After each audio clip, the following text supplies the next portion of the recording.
Some people have been taught that being vulnerable is how you build connection, and sometimes that's true, but sometimes people don't want your vulnerability because they care about you. They want it because it changes the power dynamic between you and them. Have you ever noticed how uncomfortable people get around you when you seem to have it all together? When you're beautiful, disciplined, successful, private, and emotionally steady? People don't just admire you and keep it moving, they start digging. They want to know your trauma. They want to know what you're insecure about. And nobody can just let you be impressive. Go ahead and subscribe because this next part is where it gets real. When somebody sees you as beautiful, disciplined, and successful, that creates distance between you and them. And that distance is uncomfortable for a lot of people. But the second you say something like, I struggle with anxiety, or I've got my own insecurities too, watch what happens. That distance collapses instantly. And it's not because anxiety is bad or because the flaw is interesting, it's because the uncertainty disappeared. The thing that was holding you above them in their mind was that they couldn't place you. And the moment you hand them a weakness, they finally can. Now they get to think, oh, she's like me. She isn't above me after all.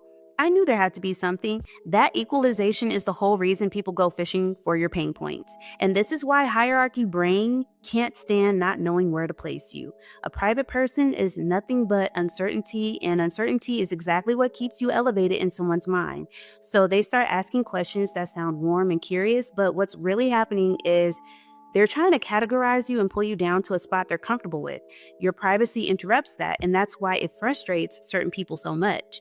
You staying a mystery means the status auditor never gets to finish their assessment. People do not remember your accomplishments the way they remember your weaknesses. You can tell somebody about the best thing you ever did, and they'll forget about it by next week. But tell them the thing that you're most ashamed of, and they'll hold on to it forever. Your success doesn't tell them how to deal with you, but your weakness does. Knowing you're insecure, knowing you have daddy issues, knowing you got cheated on, knowing you struggle with your confidence, all of that is predictive information. It tells people how you'll react and where you'll bend. So they file it away because it's useful. Vulnerability doesn't just change how somebody feels about you, it changes how they handle you. It changes how they negotiate with you, how they argue with you, how they comfort you when they want something, how they manipulate you when it suits them, how much they respect you, and how much they feel free to challenge you. Because once somebody knows your triggers and your soft spots, every move they make around you is calculated, even if it looks like they're just being nice. We've been sold a lie that authenticity always brings people closer.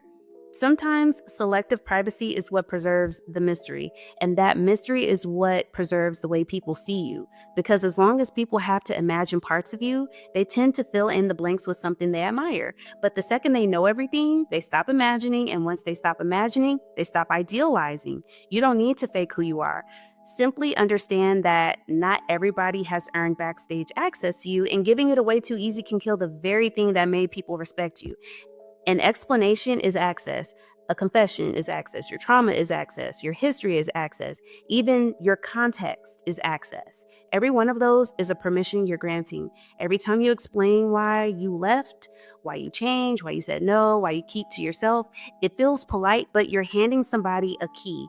And most people digging for access have not earned it. So, how do you protect yourself from the flaw fishing? Meaning somebody casting a line into your business, waiting to reel up something they can use against you. First, learn to read the person in front of you. Watch what happens when you mention something you accomplished versus something that hurt you. If they breeze right past the accomplishment but light up the second you touch on something painful, that energy change tells you exactly what they came for. And notice that they keep steering the conversation back to a wound after you've clearly moved on, because genuine curiosity follows your lead, while somebody flaw fishing keeps circling back to the thing you flinched at. You can catch it on their face too. That little flicker of satisfaction when you reveal a struggle, that slight lean in when the topic turns to your pain. That's somebody getting exactly what they came for. And once you spot it, you don't owe them a full production to shut it down. You can keep it smooth and classy. When somebody digs for something you're not ready to give, you can say, that's a story for people who've known me a lot longer. You can say, I don't really get into all that. Light with no explanation attached, because explaining it would defeat the whole purpose. Or you can flip it right back and ask, Oh, why do you ask? And watch how fast a bad faith person fumbles because they don't have a real reason ready. And sometimes the smoothest move is to just answer a completely different question than the one they asked and keep it moving because you never actually owed them the answer they were fishing for in the first place. None of this means you shut everybody out. The people who are actually safe don't pressure you to open up. They let the trust build at its own pace. They don't interrogate you, they don't guilt trip you for being reserved, and they don't treat your privacy like you're hiding something. They understand that access to you is earned, and because they understand that, they're never in a rush to take it. The ones demanding your story before they've earned it are telling you exactly who they are. So, your story isn't something you need to hide, but you need to start treating it like it's valuable because the moment it leaves your mouth, you lose control over what it becomes in somebody else's head. Not everybody who asks for access to you deserves it, and not everybody who wants your vulnerability wants to see you heal. Some of them just want to watch you become a little more ordinary because it makes them feel a little less small. I really want to know if this one resonated with you. Have you ever been in a situation where you opened up to somebody and it came back to bite later? And when did you finally realize that they were actually trying to flaw fish?